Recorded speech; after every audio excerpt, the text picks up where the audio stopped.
रहीम, अस्सलाम वालेकुम नाज़रीन, आप यूट्यूब चैनल देख रहे हैं। मैं इमरान खान हूं। पाकिस्तान ने अपना 7-8 दहाइयों पुराना मौक़िफ़ तब्दील कर दिया है और ये मौक़िफ़ इसराइल और फ़लस्तीन के बारे में। इसके पीछे डोनाल्ड ट्रंप की ताकत है और डोनाल्ड ट्रंप से पाकिस्तान के अपने ताल्लुकात बढ़ाने की जो ख्वाहिश है वो इसके पीछे कार फरमा है। पाकिस्तान के हुक्मरानों ने बड़ी कोशिश की कि डोनाल्ड ट्रंप से अमेरिकी हुकूमत के साथ उनके बेहतरीन ताल्लुकात रहे। पिछले साल जब अमेरिका में इलेक्शन हुआ तो तब पाकिस्तान की हुकूमत के लिए परेशानी थी कि डोनाल्ड ट्रंप अपने वोटर्स के साथ, खासतौर पर अपने मुसलमान और पाकिस्तानी वोटर्स के साथ ये वादा करके आया था कि वो पाकिस्तान तरीके इंसाफ के ऊपर जो जुल्म और जबर पाकिस्तान में हो रहा है इसको रोकेगा। इस खौफ की वजह से पाकिस्तानी हुक्मरानों ने, पाकिस्तान की मिलिट्री एस्टेब्लिशमेंट ने, खासतौर पर फील्ड मार्शल आसिम मुनीर ने, मोहसिन नकवी ने और शहबाज शरीफ ने अपनी पूरी ताकत का इस्तेमाल किया कि किसी तरह भी डोनाल्ड ट्रंप को राम किया जा सके। उसके लिए उन्होंने खुशामद का रास्ता अपनाया और बहुत सारी लॉबिंग फर्म्स जो हैं उनको भी हायर किया। इंडिया के मुकाबले में पाकिस्तान ने कुछ रिपोर्टों के मुताबिक 3 गुना ज्यादा पैसा खर्च किया डोनाल्ड ट्रंप को खुश करने के लिए और पाकिस्तान काफी हद तक कामयाबी हुआ। डोनाल्ड ट्रंप ने पाकिस्तान के फील्ड मार्शल और शहबाज शरीफ की तारीफें की, जिसके बदले में इन्होंने भी दबा के उनकी खुशामद की। मादनियात के मामला हो या दीगर मामला हो, पाकिस्तान ने अपने बहुत सारे माजी के जो मौक़िफ़ थे उनसे यू टर्न लिया है और आज पाकिस्तान ने वो कर दिया जो आज से अगर आप चंद साल पहले ये इसके बारे में बात करते या आप चंद माह पहले भी इसके बारे में सोचते भी आप, तो आप कहते हैं नामुमकिन है, ये हो नहीं सकता, पाकिस्तान कभी ये कर ही नहीं सकता। पाकिस्तान में 4 मिलिट्री डिक्टेटर्स आए, उनमें से किसी के दौर में भी किसी एक को भी इतनी जरूरत नहीं हुई कि वो इस लेवल तक यहां तक पहुंच जाए, क्योंकि कबाबी रद्द-ए-अमल पाकिस्तान में बहुत सख्त था। लेकिन फील्ड मार्शल आसिम मुनीर ने वो कर दिखाया जो कोई और नहीं कर सका। फील्ड मार्शल आसिम मुनीर ने अमेरिका के साथ मिलकर इसराइल की हिफाजत के लिए अक़वाम मुत्तहिदा में एक करारदाद को मंजूर करवाया। इस करारदाद के खिलाफ कौन कौन था और हक में कौन कौन था, यह है अब की सबसे बड़ी स्टोरी। चीन ने, रशिया ने और हमास ने इससे इख्तिलाफ किया। ये डोनाल्ड ट्रंप के 20 नकात है जिसके ऊपर यह करारदाद है। अक़वाम मुत्तहिदा से इसको मंजूर करवा लिया गया है। पाकिस्तान ने इसके हक में वोट डाला है। दीगर वो ममालिक जो डोनाल्ड ट्रंप के हमायती हैं उन्होंने भी इसके हक में वोट डाला है, खासतौर पे मुसलमान मुल्कों ने। अब एक स्टेबलाइजेशन फोर्स जाएगी और वो जाकर गजा के अंदर अपनी ड्यूटी करेगी। मैं आपको एक बात याद दिलाऊं कि एक दिन इसाक डार साहब ने कहा था कि ये वो मायदा नहीं है जो हमारे साथ शेयर किया गया था, या जो बात हमारे साथ हुई थी अमेरिका की, या जिन चीजों पर हमने इत्तफाक किया था, या जो मायदा हमारे साथ शेयर किया गया था, ये वो मायदा नहीं है जो आज छुपवाया जा रहा है। उस वक्त इसाक डार साहब भाग गए थे, पीछे हट गए थे, लेकिन फिर उसके बाद हमने देखा कि जिस तरीके से तहरीक लब्बैक का कत्लेआम हुआ और उस कत्लेआम के बाद जैसे खौफ पाकिस्तान में फैलाया गया, उस खौफ के बाद ऐसा लगता है कि पाकिस्तान में कोई भी मौजूदा मिलिट्री एस्टेब्लिशमेंट के खिलाफ, इसराइल के खिलाफ या फलस्तीन के हक में खड़ा नहीं हो पाएगा, इनके मौक़िफ़ को डिनाई नहीं कर पाएगा, इनके मुकाबले में आ नहीं पाएगा। ये हुकूमत को इस बात का आइडिया है और उन्होंने अपने आलमी सहूलतकारों को खुश करने के लिए ये बताया भी कि अगर पाकिस्तान में खून भी बहाना पड़ा तो कोई मसला नहीं है, आप इजी हो जाए, क्योंकि उसको इसके साथ लोग जोड़ कर देखते हैं। अब आ जाए कि ये जो करारदाद पास हुई है इसमें क्या किया जाएगा। आलमी इस्तेहकाम फोर्स की गजा में तैनाती होगी, इसराइली बॉर्डर को महफूज बनाया जाएगा। कौन बनाएगा? ये जो मुसलमान ममालिक की फोर्स है वो इसराइल की हिफाजत करेगी, उसके बॉर्डर को महफूज बनाएगी। गजा को असलहे से पाक किया जाएगा, यानी किसी किस्म का खतरा गजा से कभी भी इसराइल को नहीं होना चाहिए। और हमास को गैर मुसल्लह करना भी इसके अंदर शामिल है। हमास के पास मुख्तलिफ हथियार है, रॉकेट है, बाद उनके रॉकेट लॉन्चर्स हैं, उनके पास छोटे और बड़े वेपन्स हैं हमास के पास, लेकिन बहुत महदूद हैं और बहुत थोड़े हथियार हैं उनके पास। लेकिन हमास को भी गैर मुसल्लह किया जाएगा। हमास ने इस करारदाद को मुस्तरद कर दिया। हमास ने करारदाद को मुस्तरद करते हुए कहा कि यह फ़लस्तीनियों के साथ एक ज़्यादती है और उनकी तहरीक को मुकम्मल तौर पे कुचलने के मुतरादिफ है। अब मामला यह है कि पाकिस्तान ने इसके ऊपर वोट डाल दिया, लेकिन वोट डालते हुए पाकिस्तान ने एक बात की। पाकिस्तान ने कहा कि अक़वाम मुत्तहिदा की करारदादों के मुताबिक कम से कम जो है वो फ़लस्तीनी रियासत का तो क़याम होना चाहिए, ये पाकिस्तान का मुतालबा है। लेकिन आपको मैं एक हैरत की बात बताता हूं कि पाकिस्तान और बहुत सारे इस्लामी ममालिक मिलकर डोनाल्ड ट्रंप के उन नकात के अंदर जिसके ऊपर यह करारदाद पेश की गई है, इसमें सिर्फ एक नुकता शामिल नहीं करवा पाए। अगर आप सारे डोनाल्ड ट्रंप की हमायत कर रहे हैं, आप ये भी कह रहे हैं कि इसराइल को महफूज बनाना है, उसकी सरहदों की हिफाजत करनी है, गजा के अंदर जो फ़लस्तीनी है उनको मुकम्मल तौर पर गैर मुसल्लह करना है, हमास से हथियार छीन के वापस लेने हैं, अगर आप ये सारे मुतालबात मान रहे हैं तो आपको अपना एक मुतालबा भी उसमें शामिल करवाना चाहिए था। इस करारदाद में एक नुकता होना चाहिए था कि एक आज़ाद और खुद मुख्तार फ़लस्तीनी रियासत का क़याम अमल में लाया जाएगा। सारे मुसलमान मिलकर एक नुकता शामिल नहीं करवा पाए और डोनाल्ड ट्रंप के नुकात के ऊपर सबने मिलकर दस्तखत कर दिए, यानी हाथ खड़े कर दिए, जनाब हम आपके साथ हैं। और पाकिस्तान ने भी इसके हक में वोट डाल दिया। चीन ने समझा ये गलत कदम है, रूस ने भी समझा गलत कदम है। अच्छा, ऐसा अक़वाम मुत्तहिदा में होता नहीं है। नॉर्मली पाकिस्तान का मौक़िफ़ और चीन का मौक़िफ़ एक ही जैसा होता है। भारत कुछ करने जा रहा हो, अमेरिका कुछ करने जा रहा हो, पाकिस्तान के खिलाफ जो भी चीज़ आती है चाइना उसको रोकता है पाकिस्तान के लिए। तो पाकिस्तान का मौक़िफ़ हमेशा चीन के मौक़िफ़ के साथ रहता है। लेकिन इस मरतबा क्या हुआ, पाकिस्तान का मौक़िफ़ चीन के मौक़िफ़ से अलग हो गया। चाइना को ये लगता है कि ये जो फोर्स बनाकर भेजी जाएगी ये एक कब्जा फोर्स होगी और ये जाकर फ़लस्तीनियों को दबाएगी और उनकी जो आज़ादी की तहरीक है वो भी कुचल जाएगी। ये सारी दुनिया ये समझती है। पाकिस्तान में बहुत सारे लोग इसके ऊपर एतराज़ कर रहे हैं, रोला डाल रहे हैं कि हमारा तो मौक़िफ़ कुछ और था, हम तो हमेशा से कुछ और कहते रहे हैं। तारीखी मौक़िफ़ था पाकिस्तान का कि इसराइल नाम की कोई रियासत ही मौजूद नहीं है, ये नाजायज़ काबिज़ कुव्वत है, इसको तस्लीम करना फ़लस्तीनियों से गद्दारी होगी। पाकिस्तान के पासपोर्ट पर दर्ज है कि इसराइल के सिवा तमाम ममालिक के लिए करामत है। आज इसराइल और पाकिस्तान चंद चीज़ों पे एक साथ है, इकट्ठे हैं। इनके बैकडोर चैनल राब्ते भी चलते रहते हैं, हाल ही में कुछ मुलाकातें भी हुई हैं तो चलती रहती हैं। उर्दन के सरबराह जो इसराइल के बड़े ज़बरदस्त हमायती हैं, जब ईरान की और इसराइल की लड़ाई चल रही थी तो ईरानी हमलों को रोकने में जो उर्दन के हुक्मरान हैं उन्होंने बड़ा अच्छा किरदार अदा किया था। तो पाकिस्तान की उनके साथ बड़ी ज़बरदस्त कुर्बतें पैदा हुई हैं।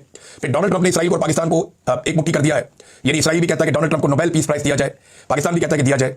इसराइल को फिक्र है कि गजा के अंदर कोई भी मुसल्लह शख्स नहीं होना चाहिए जिससे इसराइलियों को खतरा हो, और पाकिस्तान भी उस फिक्र का हामी है। आज पाकिस्तान ने हाथ खड़ा करके ये कहा कि बिल्कुल हम साथ खड़े हैं इस मामले में, गजा के अंदर स्टेबलाइजेशन फोर्स जाएगी। आपको मंजर ये बेचेंगे बार बार कि मुसलमानों की हिफाजत के लिए जा रहे हैं, ये आप किस तरह की हिफाजत करने जा रहे हैं जिसमें आप उनको गैर मुसल्लह कर रहे हैं। लेकिन मैं ये एक फैसला हुकूमत का ही था, हुकूमत नहीं करना था और हुकूमत ने कर दिया है। हुकूमत अगर कल को ये कहेगी कि हुकूमत इसराइल को तस्लीम करती है तो वो ये भी कर सकती है। आईने पाकिस्तान ने उनको ये इख्तियार दिया। हाँ, ये बात दुरुस्त है कि हुकूमत जाली है, ये बात दुरुस्त है कि वो जबरदस्ती आकर बैठे हैं, ये बात दुरुस्त है कि उन्होंने एक इस्तिस्ना भी दे दिया है। तो ये वो काम है जो करने के बाद किसी भी फील्ड मार्शल को इस्तिस्ना चाहिए होगा, बगैर इस्तिस्ना के वो कर नहीं सकेगा। लेकिन उलमा इकराम क्या कह रहे हैं, अब 6 बड़े आलिम दीन हो गए, गांधी साहब ने भी कहा, मौलाना तारिक मसूद साहब ने भी कहा, तकी उस्मानी साहब ने भी कहा, ताहिर अशरफी साहब दौड़ गए, इस दफा उन्होंने बिल्कुल किसी किस्म की कोई हिमायत नहीं की फील्ड मार्शल की। जवान बहादुर साहब है, उन्होंने भी कहा कि इस्तिस्ना से और ये से कोई ये शरीय मामला नहीं है, इस्लामी शरीयत के साथ कोई ताल्लुक नहीं है।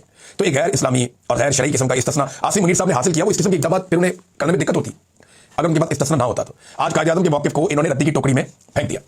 आज इन्होंने कहा कि कायद-ए-आज़म जो कहते थे वो कहते थे, कायद-ए-आज़म के इक़दामात, कायद-ए-आज़म के फैसले, कायद-ए-आज़म की बातें आज रद्दी की टोकरी में फेंक दिए। और बहुत सारे टाउट्स उठेंगे, बहुत सारे बेशर्म लोग उठेंगे, वो फील्ड मार्शल आसिम मुनीर से नहीं पूछेंगे कि आपने ये क्या किया, वो शहबाज शरीफ से नहीं पूछेंगे कि आपने ये क्या किया, बल्कि वो पूछेंगे गुज़िश्ता कई दिनों से कैद तन्हाई में जेल में पड़े हुए इमरान खान से कि आपने इसमें क्या किया।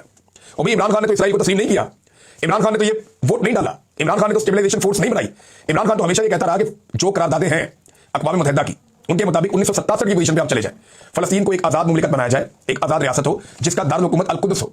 तो जब तक आप फलस्तीनियों को उनका हक नहीं दे देते, तब तक ये कैसे मुमकिन है, यानी ये कैसे मुमकिन है कि फलस्तीनियों को उनका हक दिए बगैर आप इसराइल के तहफ़्फ़ुज़ के लिए चले जाएं और आप चूना बेचे पाकिस्तानियों को, ये कि जनाब आपको चूरन बेच रहे हैं, चूरन आप चाट लें कि हम तो मुसलमानों की हिफाजत के लिए जा रहे हैं।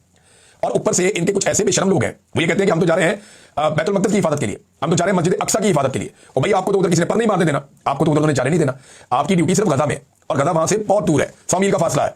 अच्छा, इन्होंने जो चीजें तस्लीम कर ली उनमें ये भी है कि जो बीच में बफर जोन है वो भी कायम रहेगा, यानी जो इसराइल है उसके और जो फलस्तीन है या जो गजा का इलाका उसके बीच में इसराइल ने एक बफर जोन बनाया जो गैर कानूनी है, तो ये उसको भी तस्लीम कर दिया गया है। अंदाजा करें आप, और इसराइली तमाम जितने भी इसराइली नुकात हैं या उनके फायदे वाली चीजें हैं उस पर पाकिस्तान ने आज वोट डाला है। कमाल नहीं हो गया, ऐसा तारीख में कभी नहीं हुआ, लेकिन ये आसिम मुनीर साहब ने करके दिखाया। नाज़रीन, अलीमा खानम साहब कहीं मुलाकात करने के लिए इमरान खान साहब से उनकी दीगर बहनें भी वहां पे मौजूद थी। अभी यहाँ पे बरतानिया में जो एक्स का प्लेटफॉर्म है वो भी बंद है, खबरें आने का सिलसिला भी जरा स्लो है, लेकिन अब तक की इत्तला के मुताबिक उन्हें मुलाकात नहीं करने दी गई, बहुत अफसोसनाक है। वो अपने भाई से मुलाकात करने के लिए गई, वहां पे जाकर धरना देकर बैठ गए। इमरान खान साहब को कहते तन्हाई में रखा हुआ है, मुलाकातें नहीं करने दी जा रही। देखिए मामला वही है जो मैंने आपसे अर्ज किए थे, नंबर 1 कि इस्तिस्ना वाला मामला या ये जो एक्सटेंशन वाला मामला। तो फील्ड मार्शल की एक्सटेंशन के मामले में इमरान खान साहब कोई बीच में कबाब में हड्डी ना बन जाए, लिहाजा उन्हें इस वक्त कहते तन्हाई में रखा गया। नंबर 2 मामला इसके अंदर जो है वो ये इसराइल वाला मामला भी है, फलस्तीन वाला मामला भी है। तो जब तक ये मामला नहीं हो जाते इमरान खान साहब को कहते तन्हाई में रख दिया गया है। लेकिन जैसे ही इमरान खान साहब के पास ये लोग पहुंचेंगे उनका स्टेटमेंट तो आएगा और वो खुलकर सारा कुछ बताएंगे कि किसने क्या किया। और इमरान खान को जल्दी नहीं है जेल से निकलने की। देखिए ये जो तहरीक तहफ़्फ़ुज़ आईन पाकिस्तान है, अब ये लोग स्टेटमेंट दे रहे थे, उन्होंने कहा जी जो इस्तिस्ना आदम अलैहिस्सलाम को हज़रत ईसा अलैहिस्सलाम तक किसी को नहीं मिला वो इन्होंने ले लिया है। अवाम पर फर्ज है कि वो अपने इमरानी मुआहदे को बचाने के लिए मैदान में है। ये लोग निकल के इन्होंने एहतजाज भी किया तहरीक तहफ़्फ़ुज़ आईन पाकिस्तान ने, पाकिस्तान तहरीक इंसाफ के लोग उसमें अक्सरियत में थे। ये सुप्रीम कोर्ट तक गए, पार्लियामेंट हाउस से बहुत थोड़ा सा ही फासला है, तो वहाँ इन्होंने एहतजाज किया, एक वॉक की, एक रैली निकाली और लोगों की बहुत बड़ी तादाद तो नहीं थी क्योंकि चारों तरफ से रेड जोन को कंट्रोल कर दिया जाता है, तो ये पार्लियामेंटेरियन से या उनके साथ कोई लोग होते हैं वो सारे थे। लेकिन ये है कि एक अच्छा उन्होंने एहतजाज किया और एहतजाज का एक आगाज किया। वकला भी मुख्तलिफ जगह पे एहतजाज कर रहे हैं, लेकिन वो वकला जिन्हें इलेक्शन जीतने के बाद या तो जिन्होंने एस्टेब्लिशमेंट को ज्वाइन कर लिया या वो वकला जिन्होंने आसमा जहांगीर ग्रुप के नाम के ऊपर इलेक्शन में वोट लिया और आज वो एहसन भून वगैरह के कंट्रोल में है या आजम नजीर तारर साहब के कंट्रोल में है, वो सारे के सारे इससे अपने आप को बाहर रख रहे हैं। और उनका ये कहना है कि जनाब हमारा कोई ताल्लुक नहीं है, जज इस्तीफे देते हैं तो दें, घर जाते हैं तो जाएं, मजीद जजेज आ जाएंगे, ये जजों की लड़ाई हमने नहीं लड़नी, ये जाने इनका काम जाने। हालांकि ये वो सारे वकला हैं, जब इन्होंने वकला तहरीक चली थी तो ये सारे उसका हिस्सा थे, उसके अंदर शामिल थे और ये सारे मिलकर ये काम कर रहे थे और वो जजों की लड़ाई थी कि अदलिया को कंट्रोल कर लिया गया था। आज भी अदलिया को कंट्रोल कर लिया गया है, लेकिन जो नौजवान वकला है वो बड़े पैमाने पर सारे के सारे आज खड़े हैं खिलाफ इस 26वीं और 27वीं आईनी तरमीम के। लेकिन एक और बात है ना, इस मरतबा एस्टेब्लिशमेंट की मदद शामिल हाल नहीं है। एस्टेब्लिशमेंट पूरी ताकत से मौजूदा निजाम और 27वीं और 26वीं आईनी तरमीम के साथ खड़ी है। नंबर 2, इस मरतबा कोई बहुत बड़ी फंडिंग भी नहीं है, कोई बाहर से भी फंड नहीं आ रहा है। पाकिस्तान तहरीक इंसाफ के अपने फंड्स का मसला है, वो इन्हें कैसे बड़े पैमाने पे फंडिंग कर सकते हैं।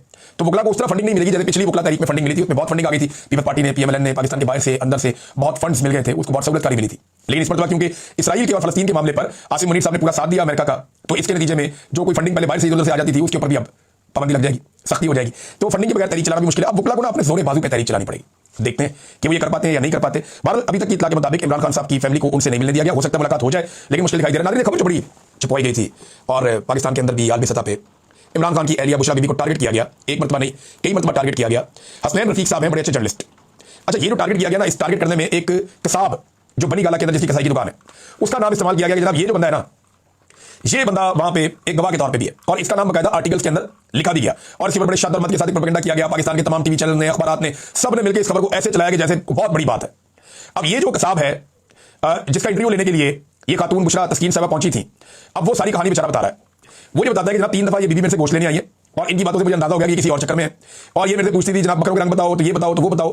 तो नाज़रीन आप सारे ये जानते हैं कि जब भी आप लोग कोई बड़ा काम करने जा रहे होते हैं या कोई ट्रैवल करने जा रहे होते हैं, लोग पाकिस्तान से बाहर निकलते हैं तो वो सदका देते हैं, तो सदके के अंदर वो मुर्गी या बकरा ज़िबा करते हैं और उसका गोश्त गरीबों में बांट देते हैं। ये एक नॉर्मल प्रैक्टिस है पाकिस्तान में, नहीं दुनिया भर में मुसलमान सदका करते रहते हैं।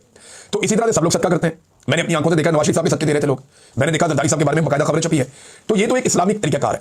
कि सदका करना। अब इसमें जो है वो उसको उन्होंने घेरा कसाई को, तो कसाई ने बताया जनाब मैंने नमक खाया हुआ है, मैं कैसे नमक हरामी करूं। मैं इमरान खान साहब के घर 15 साल से जा रहा हूं, 15 साल से मैं वहां पे गोश्त सप्लाई कर रहा हूं, इमरान खान साहब के घर में जो पकाकर खाया जाता है। और वो ये कहते हैं जनाब मैं जानवर ज़िबा करता था। अच्छा वो ये भी बता रहे कि बीबी मुझे बार बार कहती थी कि सीरियों का बताओ, पायों का बताओ, सीरियों का बताओ किस तरह की। उन्होंने कहा जी मैं तो सीरियों और सारा सामान साथ लेके वापस आता था, जो गरीब लोग होते हैं उनको हम दे देते थे। तो उस आदमी ने पूरा का पूरा पोल खोल दिया और इसमें जो सबसे अहम रोल प्ले किया वो रोल प्ले किया हसनैन रफीक साहब ने। अच्छा वो अब बातें जरा सुन लें आप, ये आगा शेख सरवर साहब ने इसकी एक तहरीर लिखी है, मैं आपको पढ़ के सुनाता हूं कि बुशरा तस्कीन मुझे झूठ पर आमादा करती रही, शोहरत की हिरस दिलाती रही, वो मुझसे बेरब्त और बेमहल सवाल करती रही कि बकरा किस रंग का था, स्याह रंग का था। वो सिरिया रख लेती थी और ताकीद करती थी कि तुम्हें कोई गजंद ना पहुंचेगा, मगर मैंने खान साहब के आस्थाने का नमक खाया था, मैं झूठ नहीं बोल सकता था। मैंने उसके रूबरू ये कहा कि जिन बातों को तुम गढ़ रही हो वो सरासर बेबुनियाद और लग़व है, झूठी है। ऐसी कोई वारदात इमरान खान साहब के साथ पेश नहीं आई, ना उन्होंने कभी ऐसी मुहम्मल बात कही और ना ही उनकी एहलिया ने मुझ पर कोई ऐसा हुक्म दायर किया। मैं हर बार सारा गोश्त अपने अमला ले जाता और मुस्तकीन में अपने हाथों से तकसीम करता था। सिरिपाई भी मैं खुद साथ रखता था। बनीगाला के एक खादम ने बुशरा तस्कीन को मेरे पास भेजा, वो आई और मुझ पर दबाव डालती रही कि मैं उसकी मन घड़त रवायात की तस्दीक कर दूं। जब मैंने इन तमाम इल्जामात को बेहकीकत और बेमाया करार दिया तो इसके बावजूद उसने इन बातों को कलम बंद करके छाप दिया। यहां तक कि एक नामियाती जरीदे में वो तहरीर शाया की गई जिसमें कसाब राणा अजीम से मुतालिक गलत और गुमराहकुन नकात दर्ज किए गए। अल्लाह जी कसाई भी मुकर गया, जिसके ऊपर पूरी स्टोरी बनाई वो बंदा ही मुकर गया। ये इनके हालात है। और आसमा शरादी साहब के साथ ये हुआ कि उन्होंने इस स्टोरी को बिला वजह ओन कर लिया। यानी इमरान खान साहब के दावे में कहती रही कि मैंने तो कोई नाम ही नहीं लिया बुशरा बीबी का, और अभी जब ये स्टोरी बुशरा तस्कीन साहबा की आई तो उन्होंने स्टोरी को ओन कर लिया।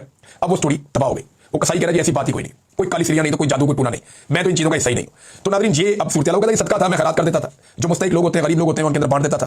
तो ये नादरीन हालात है और इस तरीके से ये प्रोपेगेंडा किया गया है। हसनैन रफीक साहब को शाबाश कि उन्होंने इतनी फस्तायत के बावजूद, इतने बदतरीन हालात के बावजूद पाकिस्तान में काम करना आसान नहीं है। मैंने आपको पहले भी कई दफा कहा कि यहाँ पाकिस्तान से बाहर जहां अब मैं बैठा हूं, यहां बैठ के मैं अगर 2 किताबें भी आसिम मुनीर के खिलाफ लिख दूं ना तो मेरा कोई कुछ नहीं उखाड़ सकता। यहां बैठ के मैं शहबाज शरीफ को, आसिम मुनीर को कुछ भी कहता रहूं, हकायक की बुनियाद के ऊपर कहता रहूं तो मेरा कोई कुछ नहीं बिगाड़ सकता। मैं जो मर्जी यहां करता रहूं क्योंकि यहां पे एक आजादी हासिल है। लेकिन पाकिस्तान के अंदर 2 जुमले बोलना, एक खबर देना इंतहाई मुश्किल है। मैं भुगत के आया हूं 3 साल, 10 मरतबा गिरफ्तार हूं। मैं आपको बता रहा हूं कि जो पाकिस्तान के अंदर साफी मौजूद हैं उनका हम बाहर बैठे हुए लोगों के साथ कोई मुवाजना नहीं है, कोई मुकाबला नहीं है। आज तारिक मदीन साहब, सिद्दीक जान साहब, हसनैन रफीक साहब, शाकिर रवान साहब, बहुत सारे और हमारे नौजवान हैं, बेशुमार है, अतर काज़मी साहब, ये लोग बहुत मुश्किल, अलीना शबीरी साहिबा, समीना पाशा साहिबा और बहुत सारे, मैं किस किस का आपके सामने नाम लूं। वो रोजाना जितनी फस्तायत का, जुल्म और धमकियों का सामना करते हैं आप सोच नहीं सकते। हम लोग में दबाव जरूर है कि पाकिस्तान से बाहर लोग मौजूद हैं, बहुत सारी चीज़ों का दबाव है और सबसे ज्यादा तो यह है कि बाहर भी आपको नुकसान पहुंचाया जा सकता है, जैसे अरशद शरीफ को कत्ल किया गया था। लेकिन इसके बावजूद पाकिस्तान में काम करना और बाहर काम करना जमीन आसमान का फर्क है। बाहर बैठ के ये बात कर देना बड़ा आसान होता है ना, पाकिस्तान में फलाना कंप्रोमाइज हो गया, फलाना ये नहीं कर रहा, फलाना ये वाली बात क्यों नहीं कर रहा। ये बाहर बैठ के बहुत आसान है और हमारे जो कुछ बेनामी किस्म के अकाउंट्स है वो ये वाला बहुत ज्यादा तमगा बांटते हैं और खुद तो सामने आने की उनमें जरूरत नहीं होती, वो लोगों को ये कहते रहते हैं। ये नामुनासिब बात है। ये जो लोग पाकिस्तान में बैठ के हसनैन रफीक जैसा काम कर रहे हैं या सिद्दीक जान जैसा काम कर रहे हैं या जो लोग समीना पाशा साहब जैसा काम कर रहे हैं, ये लोग दाद के मुस्तहिक हैं, इन्हें जो है वो सलाम करना चाहिए। तो नाज़रीन अब तक इतना ही, अपना ख्याल रखिएगा। अपने चैनल का भी कुछ और खबरें थी लेकिन लंबा हो गया ये वीडियो, अगले वीडियो में अल्लाह हाफिज़।